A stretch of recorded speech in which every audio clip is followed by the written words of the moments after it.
Hello friends, अस्सलाम वालेकुम। कैसे हैं आप लोग? तो आज हम लोग डिस्कस करेंगे next topics of AC fundamentals. ठीक है, लास्ट टाइम हम लोगों ने क्या क्या डिस्कस किया था, याद है आप लोगों को? फ्रीक्वेंसी क्या होती है, साइकिल क्या होती है, निकोला टेस्ला की कहानी हम लोगों ने डिस्कस की, राइट? तो आज जो बाकी के टॉपिक्स हैं कोशिश करेंगे साइड निपटा लें, या थोड़ा बहुत बच गया तो एक आध वीडियो और लग जाएगी उसमें। ठीक है, तो चलो स्टार्ट करते हैं फिर हम लोग। और स्टार्ट करने के लिए हम लोग को चाहिए पीपीटी। पीपीटी हमारे पास आ गई। चलिए, तो आज के इस लेक्चर में हम लोग डिस्कस करेंगे average value, RMS value, peak factor और फॉर्म फैक्टर। तो एवरेज वैल्यू क्या होता है? एवरेज तो आप सब लोग को पता ही होगा। एवरेज क्या होता है? एवरेज होता है हमारा किसी भी क्वांटिटी का हम लोग को एवरेज निकालना है, तो हम लोग क्या करते हैं, सारे नंबर को प्लस करते हैं और फिर टोटल नंबर से डिवाइड कर देते हैं, है ना? जैसे कि अगर हमें पता करना हो कि average number of students in class क्या है, तो average number of student in class का क्या मतलब कि जो एक महीने के या 7 दिन की या 10 दिन की हमारे पास अटेंडेंस है, उन सबको हम लोग प्लस करेंगे और फिर 10 से डिवाइड कर देंगे। या फिर एवरेज मार्क्स ऑफ स्टूडेंट्स हम लोग को पता करना है, तो जितने बच्चों के जितने मार्क्स आए हैं सारे मार्क्स को एक तरफ प्लस करेंगे और फिर जितने नंबर ऑफ स्टूडेंट्स हैं उससे डिवाइड कर देंगे, तो हमारा एवरेज वैल्यू आ जाएगा। सही है ना? तो average value of standard student, लेकिन ये हम कब करते हैं? ये हम लोग करते हैं तब जब हमारे पास डिस्क्रीट क्वांटिटी। अगर हमारे पास क्वांटिटी डिस्क्रीट है, डिस्क्रीट का मतलब क्या है? डिस्क्रीट का मतलब ये है कि जब हमारे पास नंबर्स आए लगे, है ना? हमें पता है कि आज 10 बच्चे आए थे, कल 15 बच्चे आए थे, परसों 20 बच्चे आए थे, फिर आठ आठ आए थे, है ना? तो तभी तो हम नंबर्स को प्लस कर सकते हैं। लेकिन अगर सोचो हमारे पास ऐसा ना हो, अगर हमारे पास कोई ग्राफ है, तो ग्राफ के लिए का अगर हम लोग को एवरेज निकालना हो तो हम लोग क्या करते हैं? याद है नहीं याद है? अगर ग्राफ का किसी का एवरेज निकालना होता है तो हम लोग क्या करते हैं? देखो, डिस्क्रीट में हमारे पास समेशन होता है और एनालॉग में हमारे पास क्या होता है, कंटिन्यूस में क्या होता है? अच्छा, ये भी नहीं पता तुम्हें डिस्क्रीट और कंटिन्यूस क्या होता है? डिस्क्रीट और कंटिन्यूस दो टाइप के सिग्नल्स होते हैं हमारे पास। मतलब ग्राफ जो होते हैं वो दो टाइप के होते हैं। देखो, अगर इसमें ये ग्रीन वाली लाइन ना हो और सिर्फ ये स्पाइक्स हो हमारे पास, है ना, तो हम लोग कहेंगे कि ये हमारे पास डिस्क्रीट वैल्यूज। तो अगर हम लोगों ने यहाँ पे सिर्फ ये स्पाइक्स लिए, ग्रीन ग्रीन करके मैं ऐसे स्पाइक्स बनाऊं, तो हम ये कह सकते हैं कि ये जो हमारे पास एक डिस्क्रीट ग्राफ है, डिस्क्रीट वैल्यूज हमारे पास यहाँ पर आ गई। ठीक है, हम क्या करेंगे, इन सबको ऐड करेंगे और जितने नंबर्स ऑफ सैंपल्स है उससे डिवाइड कर देंगे। ठीक है, लेकिन अगर हमारे पास यही चीज हो हमारे पास कंटिन्यूस में, कंटिन्यूस का मतलब ये कि हमारे पास ये सब नहीं, ये सब हमने यहाँ से हटा दिया, डिस्क्रीट नहीं है हमारे पास, जो वैल्यू है वो कंटिन्यूस है, कुछ एक इस टाइप की वैल्यू। तो अब इसका अगर हम लोग को समेशन निकालना हो, उनके लिए तो हमारे पास समेशन आसान था, सारे नंबर जितने भी हमारे पास एम्पलीट्यूड तो हम सबको हम लोग प्लस कर रहे हैं। लेकिन अब इसमें हम लोग क्या करेंगे, इसमें हम लोग, हाँ सही कहा, इंटीग्रेशन करेंगे। सही है? तो जब हमारे पास कंटिन्यूस फॉर्म होती है, कंटिन्यूस वेरिएबल होता है, तो हम लोग उसका क्या करते हैं, इंटीग्रेशन करते हैं और फिर जहां से जहां तक हमने उसका इंटीग्रेशन किया है उससे हम लोग उसको डिवाइड करते हैं। यानी कि ये जो हमारे पास एरिया है, इस एरिया को हम लोग डिवाइड कर देंगे इस टोटल जो हमारे पास डिस्टेंस है उससे, तो हमें हमारे पास इसका एवरेज वैल्यू आ जाए। ठीक है, तो इसके दो तरीके हैं average value of sinusoidal find out करने के, एक तो ग्राफिकल मेथड है और एक एनालिटिकल मेथड। ग्राफिकल मेथड में यही है कि हम इसमें बहुत सारे सैंपल्स ले लें, हमारे पास ऐसी वेव फॉर्म होंगी, इसमें हमने बहुत सारे सैंपल्स ले लिए, फिर उन सैंपल्स की जो वैल्यू है उसको ऐड कर दिया, हमारे पास टोटल 12 सैंपल, इन सारी वैल्यूज को ऐड करके 12 से हमने डिवाइड कर दिया, तो हमारे पास टोटल इसकी वैल्यू आ गई, एवरेज वैल्यू जो भी है। तो उसके लिए हमें क्या करना पड़ेगा, सबकी वैल्यूज ग्राफ से कैलकुलेट करनी पड़ेगी। यहाँ पे देखना पड़ेगा, जैसे I1 की वैल्यू कितनी है, 2 है यहाँ पे हमारे पास, I2 की वैल्यू 4 है, I3 की वैल्यू 6 है। तो अगर हमारे पास ग्राफ ऐसे बना हुआ है तो हम लोग ये मेथड अप्लाई कर सकते हैं, है ना? 6 है, फिर 8 है, फिर 10 है, और मैक्सिमम पीक वैल्यू हमारे पास जा रही है 12, और फिर 7 की फिर से जो है फिर 10 हो गई, जो भी है बहरहाल आगे पीछे जितना भी रहेगा ये। तो इसे 0 से स्टार्ट किया था हमने, लास्ट में I12 इन्होंने 0 है। तो या तो हमारे पास ये ऑप्शन है कि अगर हमारे पास ग्राफ है तो हम ये सारी वैल्यूज को ऐसे लें और ऐड करके जितने नंबर हमने लिया है उससे डिवाइड करें। दूसरा हमारे पास होता है एनालिटिकल मेथड। एनालिटिकल मेथड में हम लोग क्या करेंगे, ठीक है, ग्राफिकल मेथड है, वही चीज है, उसमें हमने आई एवरेज हमें निकालना है तो उसको प्लस करके नंबर ऑफ सैंपल से हम लोग डिवाइड कर देंगे। सेम अगर वोल्टेज की वैल्यू निकालनी तो भी हम लोग वैसे, ठीक है। एनालिटिकल मेथड में क्या है हमारे पास, एनालिटिकल मेथड में हम लोग करते हैं इंटीग्रेट। इंटीग्रेशन में क्या होगा, फिर हम लोग यहाँ से लेके यहाँ तक इसको इंटीग्रेट करेंगे, है ना? देखो, हम लोग पूरे साइकिल के लिए इंटीग्रेट नहीं कर सकते। क्यों नहीं कर सकते पूरे साइकिल के लिए इंटीग्रेट? अगर हम पूरे साइकिल के लिए इंटीग्रेट करेंगे तो ये वाला जो एरिया ही आएगा प्लस में और ये वाला एरिया आएगा माइनस में, और जब इन दोनों को प्लस करेंगे तो हमारे पास वैल्यू आ जाएगी 0, एवरेज वैल्यू हमारे पास 0 आ जाएगी। इसका मतलब ये है कि ये हमसे ये कह रहा है कि करंट फ्लो ही नहीं हो रही, तो क्या रियल में ऐसा है करंट फ्लो नहीं होती वो मुझे, करंट फ्लो हो रही है नहीं हो रही सर्किट में? अबे नहीं हो रही तो फिर बल्ब कैसे चल रहा है हमारा? है ये कौन सी बात हुई, करंट फ्लो नहीं हो रही? पंखा कैसे चल रहा है करंट फ्लो नहीं हो रही? तो करंट फ्लो हो रही है, लेकिन यहाँ पर क्या है, यहाँ पर ये डायरेक्शन को मैटर कर रहा है, हम लोग डायरेक्शन को नहीं लेंगे। तो हम लोग क्या करेंगे, हमें एवरेज वैल्यू फाइंड आउट करनी, तो हम बस इतने पार्ट की एवरेज वैल्यू फाइंड आउट कर लेंगे, वही सारे पार्ट के लिए होगी। भाई जो अगर एक चीज सिमिलर जा रही है तो उसमें चाहे मैं इतने पार्ट की वैल्यू फाइंड आउट करूं एवरेज या इतने पार्ट की, एवरेज तो उसका सेम ही आएगा, क्योंकि इतने में भी, इतने में हम छोटे से उसको डिवाइड करेंगे, जब उसका डबल लेंगे तो उसके डबल से डिवाइड कर रहे हैं, तो फर्क क्या पड़ा? सही है ना? तो हम क्या करेंगे, इसको सिर्फ इसके पॉजिटिव हाफ साइकिल के लिए हम लोग इंटीग्रेट करेंगे, और फिर इंटीग्रेट करके इस हाफ साइकिल इस डिस्टेंस से इसको डिवाइड कर देंगे, जितने टाइम पीरियड के लिए हमने उसको लिया है उससे डिवाइड कर देंगे, तो हमारे पास आ जाएगा क्या, एवरेज वैल्यू। ठीक है, तो आई एरिया, अब इसको एवरेज हमें कैलकुलेट करना है, तो एवरेज वैल्यू का हो सकता है आपके पास आ जाए डेरिवेशन एग्जाम में कि फाइंड एक्स या derive the average value of sinusoidal current और साइनसोइडल वोल्टेज, जिसका भी आ जाएगा कोई प्रॉब्लम नहीं। तो हमें क्या करना है, बस सिंपल ये वाली इक्वेशन लिखनी जो हमारे पास यहाँ पर है ऑलरेडी, है ना? लिखी हुई दिख रही है आप लोगों को ये equation, I average equals to integration of 0 to pi I d omega t divide by pi, pi हमारे पास 0 से पाई है, यहाँ पे डिवाइड बाई पाई कर देंगे, तो आई एवरेज की वैल्यू ये वाली हो जाएगी। आई की वैल्यू हमें पता है, आई की वैल्यू क्या थी हमारे पास, याद है? साइनसोइडल करंट की आई हमारे पास इंस्टेंटेनियस वैल्यू ऑब्वियसली, तो उसकी वैल्यू क्या थी, फॉर्मूला क्या था साइनसोइडल करंट का? यस, आई एम साइन ओमेगा टी। बहुत समझदार लोग यार, याद रखते हो सब, कोई मसला नहीं, हो जाएगा, बहुत बढ़िया जाएगा तुम लोग का। ठीक है, तो I equal to I m sine omega t, बस हम यहाँ पर उसको वही लिख देंगे, I equal to I m sine omega t. अब आई एम तो कांस्टेंट है तो ये बाहर आ जाएगा, साइन ओमेगा टी को हम लोग इंटीग्रेट कर लेंगे, तो साइन का इंटीग्रेशन क्या होता है, माइनस कॉस, तो यहाँ पे हमारे पास 0 to pi sine omega t का जो माइनस कॉस ओमेगा टी और 0 टू पाई, अब पाई जो होगा वो हमारे पास माइनस कॉस पाई और माइनस माइनस कॉस, तो हो जाएगा +1, और कॉस पाई होता है हमारा ऑलरेडी -1, तो माइनस माइनस ये भी +1 होगा। सही है, तो मजे आ गए हम लोग, कहीं कोई माइनस नहीं करना पड़ा, हमें प्लस ही प्लस चल, प्लस में चलती रहे जिंदगी, बस यही दुआ करो। सही है, तो माइनस कॉस ओमेगा टी में हमने कॉस पाई रखा तो -1 होता है, -1 इधर आकर के हो जाएगा +1। ठीक है, और कॉस 0 होता है 1, और यहाँ एक माइनस था, यहाँ माइनस था, ये भी प्लस हो गया, तो 1 + 1 हो गया 2, तो टोटल वैल्यू हमारे पास आई है एवरेज की 2 IM ओवर पाई। ठीक है, तो अगर इसको हम लोग कैलकुलेट कर ले, 2 को पाई से डिवाइड कर दो, तो हमारे पास 0.637 IM, तो जितना मतलब हमारा मैक्सिमम एम्पलीट्यूड था, आई मैक्स जो था हमारे पास, उसका 0.637% या 63.7% हमारे पास एवरेज वैल्यू आती है साइनोसॉइडल वेवफॉर्म की। ठीक है, चाहे वो वोल्टेज हो चाहे करंट हो। ठीक है, तो वोल्टेज के लिए भी, अगर वोल्टेज के लिए आता है क्वेश्चन एग्जाम में, तो आप इसकी जगह वी एवरेज कर देंगे और आई एम की जगह वी एम कर देंगे, और सेम सारा का सारा डेरिवेशन हमारा वोल्टेज के लिए होगा। ठीक है, तो एवरेज वैल्यू कितनी आएगी, 2 IM ओवर पाई, और यू कैन से 0.67 IM। सही है, चलिए, तो ये था हमारा analytical method, average value find out. अब हमारे पास है आरएमएस वैल्यू। आरएमएस वैल्यू क्या होती है, देखो किसी भी वैल्यूज को, दो वैल्यूज को अगर हम लोग को कंपेयर करें, तो हम कैसे कंपेयर करें, जैसे दो बल्ब को अगर हमें कंपेयर करें कि कौन सा ज्यादा रोशनी दे रहा है या इसकी रोशनी इसके कितने टाइम, तो हम क्या करेंगे, उसको हम लोग ये करेंगे कि लाइट देखेंगे उसकी कितनी लाइट दे रहा है। ऐसे अगर हमें दो करंट का पता करना, एक हमारे पास एसी करंट है, एक डीसी करंट, हमें पता करना है कौन सी करंट ज्यादा इफेक्टिव है या कितना, कौन ज्यादा है कौन कम है, और उसके फिर हम लोग रिलेशन बना सकेंगे भी कितनी इसके साथ कंपनसेट हो सकती है। जैसे कि हमें ये पता करना है कि भाई डीसी करंट एसी करंट की डबल है या ट्रिपल है या आधी है, कैसी है, तो हम क्या करेंगे उसको, तो हम लोग उसको क्या करेंगे, हम लोग उसको किसी डिवाइस में लगा करके देखें।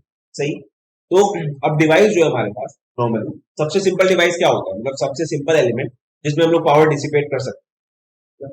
जैसे अगर बैटरी को हमें डिस्चार्ज करना हो, कोई भी बैटरी अगर उसे हमें डिस्चार्ज करना है, तो सबसे सिंपल चीज हम उसमें क्या कनेक्ट कर सकते हैं, सबसे सिंपल एलिमेंट क्या होता है, अच्छा घर में बताओ, घर में सबसे सिंपल एलिमेंट क्या होता है, मतलब जब आप घर खरीदते हैं, अगर नए घर में हम सबसे पहले क्या चीज लगाते हैं, पंखा नहीं लगाते हैं भाई, सबसे पहले हम लोग लाइट लगाते हैं, है ना? भाई कहीं पे भी सबसे सबसे पहले जरूरत रोशनी की होती है ना, रात में कैसे रहेगा, तो सबसे पहले हम लोग बल्ब लगाते हैं। तो हम क्या करें, अगर हमने एक बल्ब ले, और बल्ब में क्या होता है, रेजिस्टर होता है ऑब्वियसली, अब नए वाले एलईडी बल्ब की बात नहीं कर रहा हूँ, ऑब्वियसली इसमें एलईडी डायोड होता है, वो एक अलग चीज है। जो नॉर्मल इनकैंडेसेंट बल्ब होता था हमारे पास, जिसमें फिलामेंट होता है, अब फिलामेंट क्या है, रेजिस्टर है हमारे पास। तो रेजिस्टर क्या करता है कि वो पावर को डिसिपेट कर रहा है, तो हम क्या करेंगे कि हमें पता करना है कि जो हमारी एसी है ये डीसी के कितने इक्विवेलेंट, तो हम क्या करेंगे उस एसी को भी रजिस्टर में फ्लो करा के देखेंगे और देखेंगे कितना रजिस्टर हमारा गर्म हुआ है, ठीक है। और फिर हम उतनी ही डीसी मतलब हम लोग डीसी करंट फ्लो कराएंगे तब तक जब तक वो रजिस्टर उतना ही गर्म ना हो जाए, ठीक है। तो जब हम उतना ही गर्म हो जाएगा, एसी हमें पता है, एसी की वैल्यू हमें पता है कि हमने एक इंस्टेंटेनियस वैल्यू इसके लिए जो भी है I equals to I m sine omega t, V equals to V m sine omega t, जो भी हम लोग दे रहे हैं हमें पता है साइन ओमेगा टी कितना है, वी एम कितना है, ठीक है। लेकिन हमें इसका डीसी इक्विवेलेंट अगर फाइंड आउट करना हो तो हमने रजिस्टर में वैल्यू दी, रजिस्टर में करंट दिया और देखा ये कितना गर्म हुआ, मान लो 1 सेकंड के लिए अपने करंट दिया, फिर हम एक डीसी करंट फ्लो कराएंगे तब तक जब तक वो रजिस्टर उतना ही गर्म ना हो, ठीक है।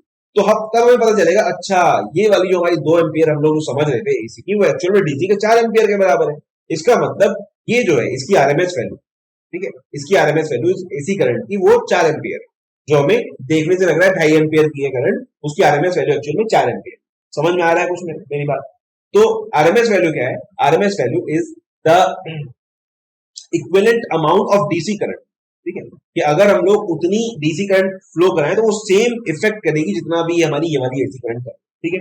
इसकी प्रॉपर डेफिनेशन बुक वाली डेफिनेशन यहाँ दी हुई है। It is given by the direct current which when flowing through a given circuit for a given time produces the same amount of heat as produced by the alternating current when flowing through the same circuit for the same time। अगर आता है आपके पास कभी physical relevance क्या है, मतलब AC current का RMS value का फिजिकल रिलेवेंस क्या है, फिजिकल सिग्निफिकेंस क्या है, तो आपको ये वाली डेफिनेशन लिखी, सही है।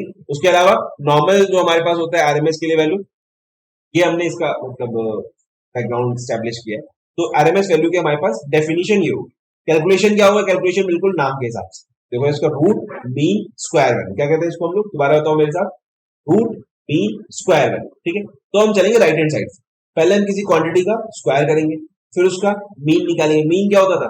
मीन मतलब एवरेज वैल्यू, फिर उसका मीन निकालेंगे, फिर उसको अंडर रूट में डालेंगे, बस हो गया हमारे पास रूट मीन स्क्वायर वैल्यू, सही है। तो इसके लिए हमारे पास क्या है, दो मेथड है, एक ग्राफिकल मेथड था और एक analytical method. Graphical method syllabus में भी नहीं है, एवरेज वैल्यू का भी सिलेबस में नहीं, वो मैंने दिखा दिया। इसका मैं इसलिए डाला कि वीडियो फिर बहुत लंबी हो जाती है, ऑलरेडी देखिए 12 मिनट हो चुके हैं इसमें, बहुत लंबे लंबे लेक्चर्स हो जाते हैं मेरे, डिस्कस करने में बहुत ज्यादा टाइम जाता है, ऑब्वियसली बात है। तो अगर हम लोग एक ऐसी वेवफॉर्म लें जिसके लिए हमारे पास रेगुलर इंटरवल हाफ साइकिल, तो एक इस टाइप का हमारे पास ऐसी साइनसोइडल वोल्टेज है।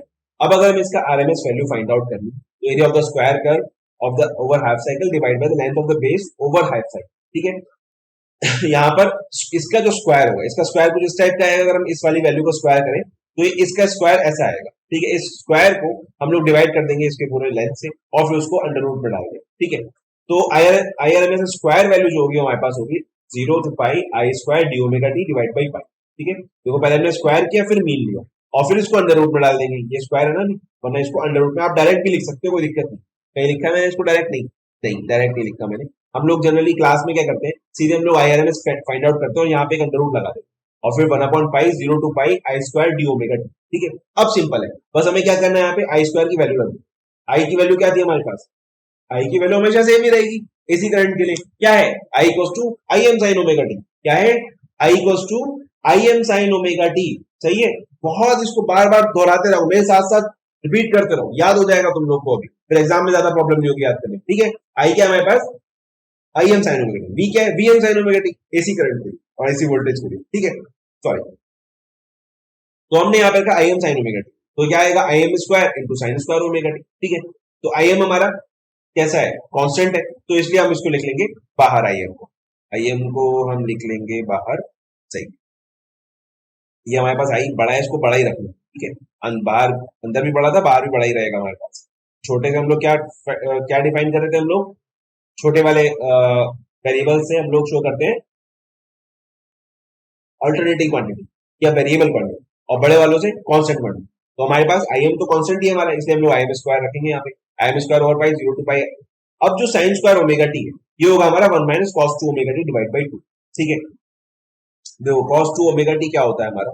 cos 2 ओमेगा टी हमारा होता है cos square omega T minus sine square omega t, ये होता है हमारा cos स्क्वायर ओमेगा टी, ठीक है, cos 2 ओमेगा टी।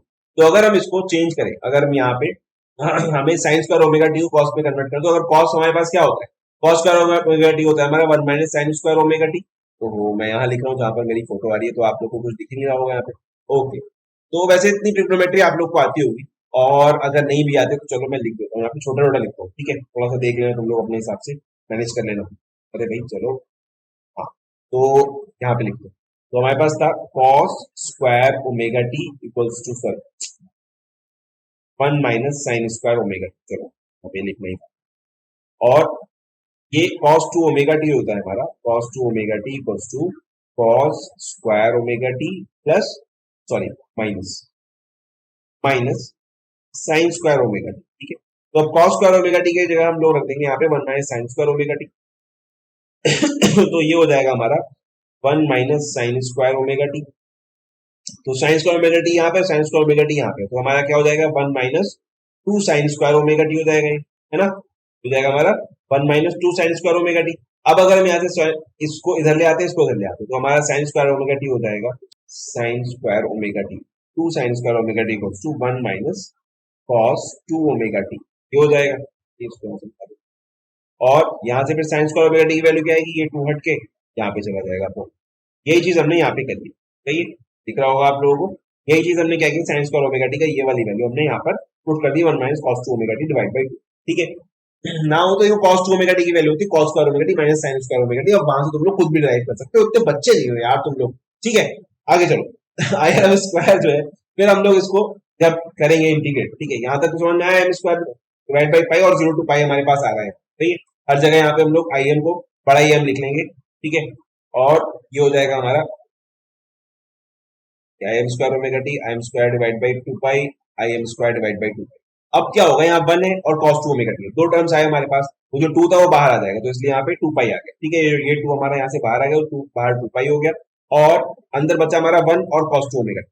तो 1 को जब हम लोग इंटीग्रेट करेंगे 1 डी ओमेगा टी से, तो हमारे पास क्या आएगा ओमेगा टी, और ओमेगा टी की वैल्यू हमें रखनी है 0 और पाई, तो एक बार पाई रखेंगे -0, तो हमारे पास आएगा आंसर पाई, है ना। तो 1, क्योंकि यहाँ पे जो 1 है इसकी हम लोग वैल्यू रखेंगे, यार ये जो होगा ना यहाँ पे, ये होगा ओमेगा टी, है ना, 1 इंटू डी ओमेगा टी क्या होगा ओमेगा टी, ठीक है। तो ओमेगा टी की वैल्यू 0 और पाई रखेंगे तो क्या होगा पाई -0 इक्वल्स टू पाई, ठीक। और यहाँ पे हमारे पास cos 2 ओमेगा टी को जब हम लोग इंटीग्रेट करेंगे तो हमारे पास आएगा sin 2 ओमेगा। साइन का इंटीग्रेशन माइनस कॉस होता है, कॉस का इंटीग्रेशन प्लस साइन होता है, ठीक है, उसमें माइनस नहीं आता। तो cos 2 ओमेगा टी हो जाएगा हमारा sin 2 omega t divide by 2, ठीक है। अब प्रॉब्लम ये हमारे पास, जब हम इसकी साइन की वैल्यू पाई रखेंगे तो साइन पाई भी 0 होता है और साइन 0 भी 0 होता है, तो ये वाला टर्म हमारा टोटल 0 हो जाएगा, सही है, ये वाला टर्म हमारा टोटल हो जाएगा 0। बचा हमारे पास क्या, सिर्फ ये वाला टर्म, यहाँ से हमारे पास आया था पाई, तो हमारे पास इस पाई से भी ये पाई कट जाएगा, तो हमारे पास आंसर आएगा आई एम स्क्वायर डिवाइड बाई 2। अब हमें ये था स्क्वायर का, अब इसके लिए अंडर रूट लगा देंगे यहाँ पे आई के लिए, तो अंडर रूट हो जाएगा हमारे पास I m square by 2 equal to I m by root 2, सही है। तो फाइनल ये हमारे पास आई IRMS की वैल्यू।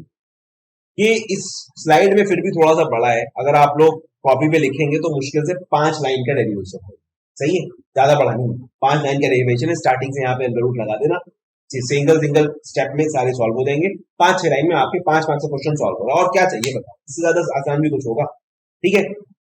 सिंपल मैथमेटिक्स से कुछ भी नहीं करना, सिर्फ ये वाला फॉर्मूला याद रखना, इस वाले फॉर्मूले में आई की वैल्यू रख देनी, उसके बाद सब ट्रिग्नोमेट्री और इंटीग्रेशन मतलब कैलकुलस और कुछ भी नहीं, सिंपल इंटीग्रेशन के फॉर्मूले लग रहे हैं यहाँ पर। आज लास्ट में आके आपके पास आएगा IRMS equal to IM by root 2, और रूट 2 को 1.414 रखेंगे तो ऊपर आएगा 0.707 IM, ठीक है, यानी कि जो हमारा IRMS है वो 70.7% होगा मैक्सिमम एम्पलीट्यूड, ठीक है। एवरेज वैल्यू कितनी थी याद है 67.3%, सही है। और अब हमारे पास RMS वैल्यू आई है 70.7%, ठीक है, ये था हमारे पास 63.7% था हमारे पास IM का आई एवरेज। तो आई एवरेज कम होता है, IRMS ज्यादा होता है, याद रखना हमेशा, ठीक है। IRMS या VRMS जो भी मतलब RMS वैल्यू ज्यादा होगी, इसलिए हमने यहाँ पे XRMS लिखा है। अब तुम यहाँ चाहे आई लगा लो चाहे V लगा लो, जो भी लगाना है, ठीक है। तो RMS वैल्यू ज्यादा होगी, एवरेज वैल्यू कम। फिर हमारे पास दो चीजें आती है, पीक फैक्टर और फॉर्म फैक्टर। तो पीक फैक्टर क्या होगा और फॉर्म फैक्टर, देखो पीक फैक्टर में पीक समझ में आ रहा है, एक चीज याद रखना, ये दोनों के दोनों फैक्टर 1 से ज्यादा होते हैं, इससे तुम्हें फॉर्मूला याद करने में आसानी होगी, ठीक है। तो हमारे पास देखो IRMS जो था वो भी पीक वैल्यू से छोटा था, 0.707 IM था, और एवरेज भी हमारे पास पीक वैल्यू से छोटा था, 0.637 IM था, ठीक है। तो पीक फैक्टर में हमारा पीक होगा, और इन दोनों में RMS कॉमन होगा, इन दोनों के अंदर RMS वैल्यू हमारी कॉमन होगी, तो पीक फैक्टर में पीक वैल्यू होगी हमारे पास। तो पीक फैक्टर क्या होगा, peak value divide by RMS, क्योंकि हमें 1 से ज्यादा चाहिए, अगर RMS डिवाइड बाई पीक होगा तो क्या होगा, फिर तो 1 से कम हो जाएगा नहीं, ठीक है। याद करने का तरीका बता रहा हूँ वैसे पीक फैक्टर की डेफिनेशन है, it is the ratio between the peak value and RMS value. ठीक है, ये हम लोग को it is defined as the ratio of maximum value of an alternative quantity to RMS value of that alternative quantity. लिखा हुआ है यहाँ पे, कोई बड़ी चीज नहीं है, इतना ही लिखना है बस अगर आता है पीक फैक्टर और फॉर्म फैक्टर लिखने के लिए। यहाँ पे हम लोग आईएम रखेंगे, आईएम से आईएम कट जाएगा, 0.707 उल्टा हो जाएगा, रूट टू 1.414 आ जाएगा हमारा केपीएम, जिसको हम लोग कहते हैं पीक फैक्टर। उसके बाद आता है हमारे पास फॉर्म फैक्टर। तो फॉर्म फैक्टर में हमारे पास अब पीक वैल्यू तो चली गई, यहाँ पे आरएमएस वैल्यू है हमारे पास, और दूसरी वैल्यू क्या थी, एवरेज वैल्यू। ठीक है, लेकिन मैंने बताया था एवरेज वैल्यू कम होती है, आरएमएस वैल्यू ज्यादा होती है, इसलिए यहाँ पे आरएमएस वैल्यू ऊपर रहेगी, एवरेज वैल्यू नीचे होगी। तो form factor is the ratio of RMS value to the average value. ठीक है, ऑफ एन अल्टरनेटिव क्वांटिटी। ठीक है, तो केएफएफ हमारा होगा फॉर्म फैक्टर। फॉर्म फैक्टर में आरएमएस वैल्यू को हम लोग डिवाइड करेंगे एवरेज वैल्यू से। तो आरएमएस वैल्यू थी 0.707 आईएम और एवरेज वैल्यू थी 0.637 आईएम। ठीक है, तो जब उन दोनों को डिवाइड करेंगे, इन्होंने रूट टू रख लिया, वो भी आप लोग कर सकते हो, तो वैल्यू आएगा पाई बाई टू रूट, और इसकी वैल्यू होगी टोटल हमारे पास 1.11। ठीक है, तो ये हमारा फॉर्म फैक्टर हो गया साइनसोइडल वोल्टेज के लिए या करंट के लिए, साइनसोइडल वैल्यू के लिए हमारे पास 1.11 होगा फॉर्म फैक्टर और 1.414 होगा पीक फैक्टर। तो पीक हमेशा सबसे ज्यादा होता है, तो यहाँ भी याद रखना कि पीक फैक्टर ज्यादा होगा, फॉर्म फैक्टर कम होगा। सही है, उसके बाद फाइनली कंक्लूजन। अल्लाह का शुक्र है वीडियो खत्म हुई, मैं सोचा था आज भी कहीं आधे घंटे की ना हो। ठीक है, तो अब मैं क्या क्या डिस्कस किया यहाँ पे एक बार फिर से चेक कर रहे हैं। सही, क्या क्या डिस्कस किया। तो अच्छा इस तरफ है, सॉरी मतलब ये मुझे ऐसे नोट करना चाहिए, मैं बार बार ऐसे कर रहा हूँ, ऐसा क्यों हो रहा है, लेकिन पहले तो ऐसा नहीं था, पहले तो मैं इधर करता तो इधर ही आता। खैर चलो कोई बात नहीं। तो एक्स एवरेज है हमारे पास, एक्स एवरेज कैसे हमें कैलकुलेट करना है, 1/t, जो भी उसका टाइम पीरियड है हाफ साइकिल के लिए हम लोग लेंगे 0 to t x into d है। ठीक है, आरएमएस वैल्यू अगर हमें फाइंड आउट करनी है तो सेम इसी को हम लोग लेंगे और बस यहाँ पे स्क्वायर कर देंगे एक्स का। ठीक है, स्क्वायर कर दिया और बाहर हमने अंडर रूट लगा दिया, हमारे पास आ गई आरएमएस वैल्यू। ठीक है, RMS value. KPS peak factor है, तो पीक वैल्यू को ऊपर रखेंगे, नीचे आरएमएस वैल्यू को रखेंगे। केएफएफ फॉर्म फैक्टर है, तो आरएमएस वैल्यू को ऊपर रखेंगे और एवरेज वैल्यू को नीचे रखेंगे। यहाँ से हमारे पास केपीआर और केएफएफ की वैल्यू आ जाएगी। केपीएफ इतना नीचे को चला गया, केपीएफ होगा हमारा 1.414, केएफएफ होगा हमारा 1.11 साइनोसॉइडल क्वांटिटीज के लिए। अगर कोई और वेव फॉर्म है तो और कुछ भी हो सकता है। ठीक है, एवरेज वैल्यू ये हमारे ग्राफिकल मेथड वाला वो है, इसका कोई एसएच नहीं। ठीक है, चलिए तो आज के दिन हम लोगों ने इस लेक्चर में ये सारी चीजें डिस्कस करी। उम्मीद करता हूँ कि आप लोगों को ये वीडियो पसंद आएगी, समझ में आए होंगे टॉपिक्स। अगर नहीं समझ में आए तो एक बार दोबारा वीडियो देखो, अगर फिर भी ना समझ में आए तो इसका मतलब मैं टीचर खराब हूँ, फिर तुम मुझे बताओ, किसी और तरीके से समझाने की मैं कोशिश करूंगा। क्या क्लास में आप अपने टीचर से डिस्कस कर सकते हो, कोई डाउट हो तो मुझसे भी पूछ सकते हैं वीडियो के कमेंट सेक्शन में, या मैं अपना ईमेल आईडी छोड़ दूंगा। ठीक है, ये पीडीएफ मैं कोशिश करूंगा कि हर वीडियो के पिन कमेंट में इनकी पीडीएफ भी वहां पे पुट कर दिया। ठीक है, तो फिर मिलते हैं आपसे अगली वीडियो में, अगला वीडियो फाइनल वीडियो होगा इस यूनिट। तब तक के लिए बाय।